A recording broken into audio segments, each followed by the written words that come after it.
Iglesia Renovada de Westwood. Este es tu podcast de información para la comunidad. A veces decir no también es una respuesta. Hola a todos, bienvenidos a este episodio donde reflexionamos sobre la vida a la luz de la palabra de Dios. Soy Dayana y hoy queremos hablarles sobre algo que nos toca a todos, aprender que a veces decir no también es una respuesta.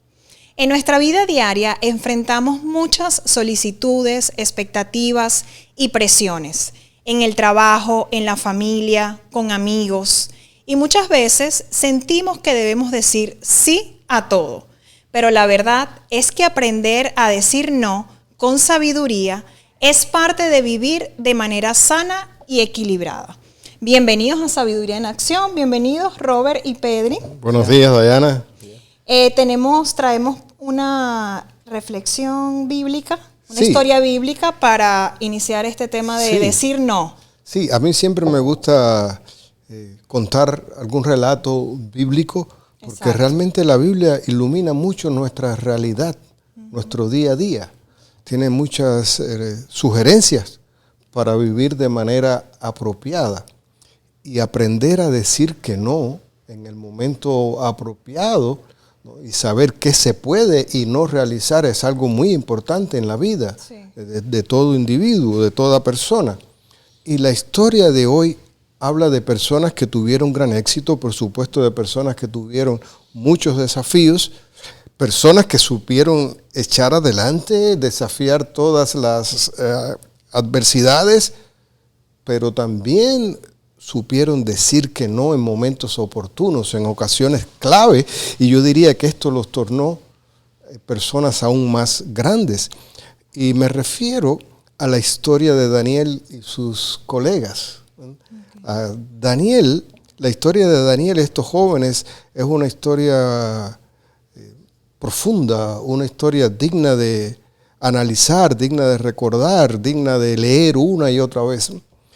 Daniel, Ananías, Misael y Azarías eran jóvenes en el momento en el cual Nabucodonosor llegó y conquistó al territorio donde ellos vivían.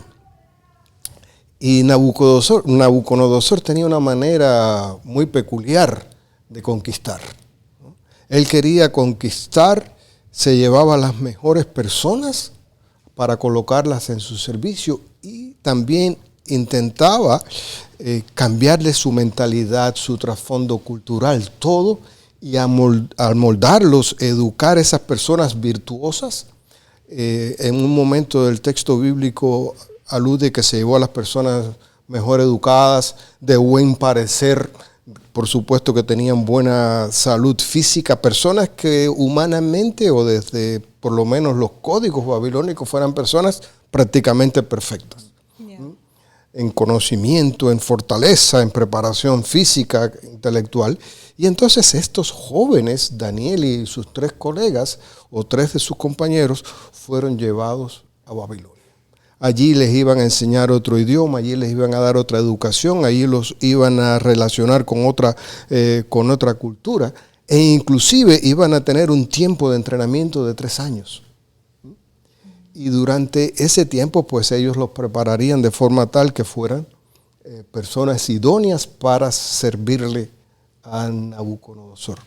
Y de entrada le cambiaron los nombres, es decir, les quitaron sus nombres hebreos y le pusieron nombres que tuvieran que ver con la cultura babilónica. Le pusieron Beltasar, le pusieron Sarat, Mesat y Abednego. Así que intentaron por todos los medios borrarle su cultura, su tradición, sus memorias y que fueran personas que crecieran según los designios de la nueva sociedad. Okay. Y en esta dinámica nueva, totalmente desafiante para ellos, ellos aprendieron a decir que no y dijeron no en varios momentos. O sea, ellos no dejaron que les cambiaran los nombres. Sus nombres fueron cambiados, por supuesto. A ellos los babilónicos los identificaban con los nombres babilonios, ¿no? Yeah. Como personas que a veces vienen de otras culturas que nosotros es difícil pronunciar los nombres y cambian nombres de acuerdo a la tradición. Pero yo digo que el primer no lo dijeron durante su entrenamiento.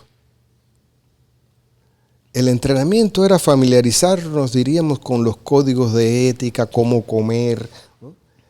Y entonces estas personas, diríamos, tenían allí se habían ganado, ¿cómo se dice cuando una persona va a estudiar de forma gratuita, que tiene un grant, que tiene una beca? Era como si estas personas, estos 4 jóvenes hubiesen obtenido una beca gratuita para estar allí en la capital del imperio, porque entonces tenían todo el entrenamiento, todo el estudio y toda la comida. Eso iba por la casa del rey, ¿no? Y allí fue el primer no. Daniel dijo, nosotros no vamos a comer la comida que ustedes nos ponen. Nosotros queremos que nos pongan tal y tal alimento. Es la alimentación que nosotros vamos a asumir y es la que coincide con nuestra cultura, con nuestra tradición. Y uno se podría preguntar, ¿pero qué tiene de malo uno habituarse a la comida de ese lugar? De ese lugar. Bueno, que gran parte de esos alimentos eran ofrecidas a otros dioses. Y ya venían, las colocaban en sus mesas después de haber sido como tocadas o algo. Por ejemplo, parte de la carne podía venir de los sacrificios hechos a esos otros dioses. Y entonces Daniel y sus colegas dijeron, nosotros no vamos a comer esa comida. Pero el responsable de alimentarlos le dijo, pero ¿y si yo no les doy la comida apropiada, la dieta que ha sido asignada para ustedes, y ustedes se tornan personas enclenques, débiles, ¿qué va a hacer de mí? Me van a castigar a mí. Y Daniel le dijo, mira, prueba 10 días con nosotros, a nosotros danos la comida que yo te digo, y a los 10 días ven y compara quién está más saludable. Si el resto de los jóvenes elegidos o nosotros. Y así pasó. Ellos, cuando pasaron los 10 días, dice que Daniel y sus 3 colegas estaban mucho más saludables. Y bueno, hay muchos más relatos de ellos decir que no.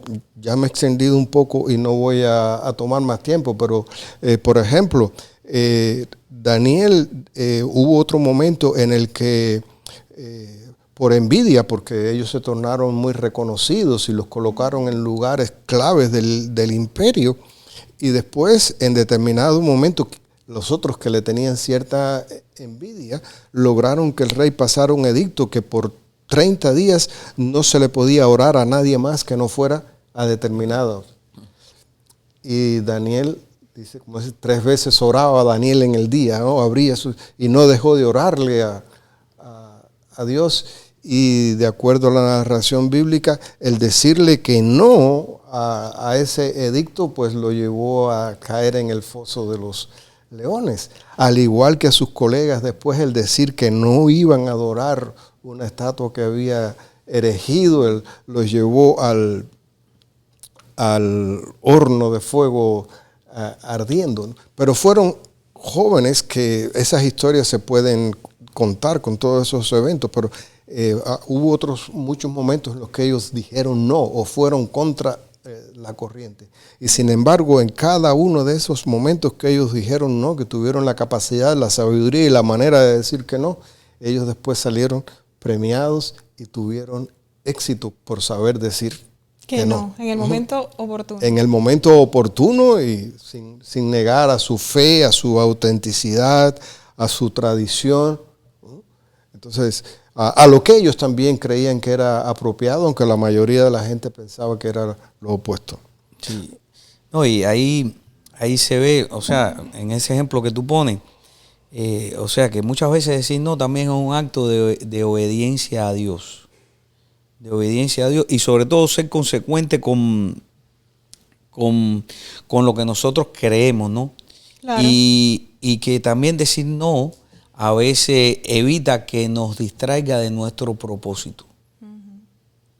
Hay ocasiones en que decimos un sí más que todo por presión. aunque Sí. por dentro nosotros tratamos diciendo no, o no me gusta eso, No lo quiero hacer. decimos sí por presión. Sí. Y yo creo que pasa mucho a veces en los centros de trabajo, en las escuelas. O sea, a veces no son pocos las personas que conozco que han sentido un poco se han sentido un poco decepcionados de sus hijos porque los hijos han terminado haciendo cosas que ellos nunca le enseñaron. Y nos damos cuenta cuando ahondamos, es que esos muchachos dijeron que sí, terminaron haciendo eso, más que todo por presión. Y también nos sucede a nosotros en nuestra vida diaria. ¿Qué trabajo nos cuesta a nosotros decir que no? Sí. Nos da pena quedar mal. Pensamos que no, ¿qué va a decir si le digo que no? Sí. ¿Cómo se va a sentir? Sí. Y en la sociedad a veces hay una tendencia a la imitación. Uno de mis profesores decía, hay un deseo mimético en el ser humano de imitar, de hacer lo que el otro hace. Sí, es como de encajar, ¿no? Sí, una tendencia, sí, una necesidad Sí, de no de encajar. sentirse aislado. Exacto. Y de ahí el dicho, ¿a dónde va Vicente? A dónde va la gente. ¿No? Entonces, en ocasiones donde va la gente no es donde hay que ir. A veces Claro. donde va la mayoría no es el mejor destino. Uno tiene que estar seguro de dónde quiere llegar y uno tiene que tener la capacidad para saber que a veces las multitudes no tienen la razón. Claro. Y el decir que no, yo creo que te protege, te libra de seguir la corriente cuando la corriente no lleva A un lugar buen bueno. sentido, ¿no? No, pero es lo que te decía Pedri, pero eso muchas veces ocurre cuando tenemos un propósito claro. Claro. Pero cuando no, pasa eso. Y la otra cuestión es que a veces decimos sí porque sentimos que si decimos que no, vamos a decepcionar al grupo o a la otra persona. Vamos a caer mal. Sí, sí. ¿Cuántas veces nos han dicho, oye, mira, no hace falta ir a tal reunión? ¿Y tú no quieres ir? Dice, Pero vas por imagínate tú que yo obligación. diga que no. Creo que eso pasa muchas veces. ¿verdad? O en la misma familia cuando dice, vamos a pasar tal día en tal lugar y tú no quieres ir. Pero tú dices, "No", porque temes decepcionar. Y entonces, aquí yo estuve sacando algunos consejos prácticos Ok. de la mejor manera de decir que no. O sea, de una manera amable, Sutil. adecuada, sin dañar a nadie. Y yo ponía el ejemplo como que si alguien te pide ayuda, te dice que lo ayudes en alguien o te quieren comprometer en algo, una manera muy buena de decir es, mira, aprecio que me hayas tenido en cuenta para Ok. esta actividad o para esto pero lamentablemente ni tengo el tiempo y siento que no tengo la capacidad para hacer eso. Eso es una manera muy elegante de tú decir, mira, yo no quiero entrar en esto. Y la otra cuestión es evitar los resentimientos. O sea, es decir no, pero sin resentimiento. Sí. Mantener relaciones saludables con esa persona que le ha dicho que no. Eso es algo que ayuda también. Y algo importante también es evaluar cuáles son nuestras prioridades. Porque cuando no tenemos claras cuáles son nuestras prioridades, eso nos lleva muchas veces a decir sí. Y Pedri, no me dejas mentir. ¿Cuántas veces por decir sí, tú dices, y ahora, ¿en qué tiempo hago esto? Sí, sí. No tengo tiempo. Después que has dicho que sí, después que te has comprometido, tú dices, pero es que no tengo, es que no te detuviste a pensar Sí, de verdad podía. o no realmente podía. cuáles eran tus prioridades, evitar tu responsabilidad, cómo estoy en el trabajo, cómo ando con la familia. Sí. Mira, yo en el caso mío, mi vida ha cambiado mucho después que nació mi hija Sofía.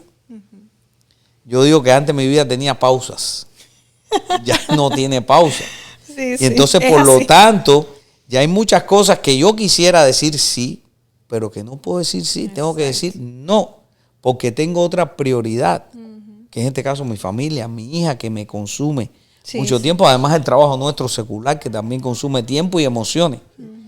Entonces, Eso que tú estabas diciendo es muy, muy importante, Robert, porque cuando uno dice en determinados momentos no, uno está también cuidando su salud, Claro. porque claro. a veces cuando no te da tiempo, cuando tú tienes que estás haciendo un esfuerzo extra que te desgasta poco a poco, pues entonces uno tiene que aprender a decir que no para cuidar su salud. Yo digo que también a veces a uno que le gusta hacer las cosas correctas también, cuando tú dices que sí y tú no vas a tener la capacidad de hacer las cosas como deben ser hechas, pues eso también te evita que tú hagas algo que no sea apropiado, que no quede de la manera correcta. Y también yo pienso que a veces esto te ayuda a uno guardar algún tiempo para cosas que no deben ser pasadas por alto. Como por ejemplo, a veces tú dices que sí y eso te quita tiempo de estar con tu familia. Eso te quita tiempo de también buscar de Dios, de cultivar tu espiritualidad, ¿no? Entonces, inclusive de cuidar de tu mismo físico, ¿no? Entonces, es muy importante, yo pienso que sí, que no decir que no, como diría uno, por amor al arte, ¿no? No. Pero estar es consciente, en el momento oportuno. saber identificar el momento oportuno para uno decir que no. Sí. Y como más o menos en esa misma línea, es un poco pensando, no, evitar también siempre que podamos la sobrecarga de compromiso. Sí. Porque al final eso nos lleva a un estrés mantenido, a la fatiga. Y paradójicamente, diciendo que sí, estamos muchas veces quedando mal, no haciendo las cosas como nosotros quisiéramos, dando la impresión que no nos interesa. Y si nos interesa lo que estamos fatigados, no podemos más. Y entonces eso es muy importante. Y el mismo Jesús, ¿cuántas veces Jesús se retiró para la meditación? Inclusive habiendo una multitud que lo estaba clamando, tuvo que retirarse. Y eso es una invitación que también le hacemos a los televidentes, a los que nos están viendo y a nosotros mismos. Sí, claro. Dejar ese espacio para la meditación, para la oración, para el descanso. Pero tú me comentabas, Robert, también de un texto, ¿no? De un ejemplo de Jesús cuando dijo que uno debía ser muy concreto en lo que decía. Y eso nos hace ser personas, yo digo, confiables. Decir sí, sí o no, no. Pero hacerlo con integridad, claro, con sinceridad. Sea vuestro sí, sí. O Sea vuestro no, no. Lo demás, mira, no sirve, en otras palabras. Y eso es muy importante tenerlo en cuenta. No dejarnos llevar por la presión, sí, no dejarnos llevar inclusive por qué va a pensar la persona, por la pena, por lo que sí. sino un poco mantener tu honestidad, tu integridad. Y si realmente puedes, sí, cuenta conmigo. Pero analízalo si primero. Si sientes que tienes la capacidad, el tiempo, la energía, sí. Si sientes que eso no está presente, no tengas pena, no te sientas mal. Dilo con amabilidad. Esta vez no puedo. Exacto. Aprecio que, como decía anteriormente, que me hayas amado, que hayas pensado en mí, pero no puedo. Pero lo aprecio y quizás en otro momento. O sea, aprender, porque eso es lo que se llama, vivir una vida con sabiduría. Exacto. Y volvernos personas confiables. Sí, porque entonces dices que sí, pero terminas haciéndolo mal. Entonces esa persona, al final vas a quedar peor porque lo vas a hacer, pero esa persona va a notar que lo estás haciendo, no lo estás haciendo de buena manera. Entonces es mejor decir un no educadamente. Y a veces ese decir no de manera honesta y de manera adecuada, le estás mostrando a esa persona el respeto que sientes. Exacto. Y a veces, la sinceridad ahí es súper importante. Y a veces el decir que no, uno cree que es perder una oportunidad para hacer algo. También. Y sin embargo, en muchas ocasiones no lo es. En ocasiones es construir el futuro, en ocasiones es prepararse mejor, estar mejor apertrechado uno para entonces triunfar. Y esto ocurrió mucho con Daniel, Sadrat, Mesat y Abednego. Sí. Bueno, el arte de aprender a decir no en el momento oportuno. No decir no siempre porque no es la idea, pero sí analizarlo y dar el no o el sí y que lo cumplamos de la mejor manera posible. Hoy aprendimos que decir no es egoísta ni negativo. Es parte de vivir con integridad, sabiduría y discernimiento. Nuestra palabra debe ser clara. Un no también es una respuesta válida y amorosa. Esta semana les invitamos a que reflexionen sobre esta situación donde has dicho sí por presión o culpa. ¿Dónde podrías decir no con respeto y amor para cuidar tu vida, tus prioridades y tu espiritualidad? Gracias por acompañarnos nuevamente en otro episodio. Como siempre, que Dios nos dé sabiduría para hablar con claridad y actuar con integridad. Nos vemos en un siguiente episodio. Y recordarle a los que nos están viendo que si alguno de ustedes, los que siempre dice sí, sí, sí a todo, acuérdense que decir no a veces también es una buena respuesta. Es una buena opción. Y es necesario. Gracias a ustedes. Hasta el próximo episodio. Hasta el próximo episodio.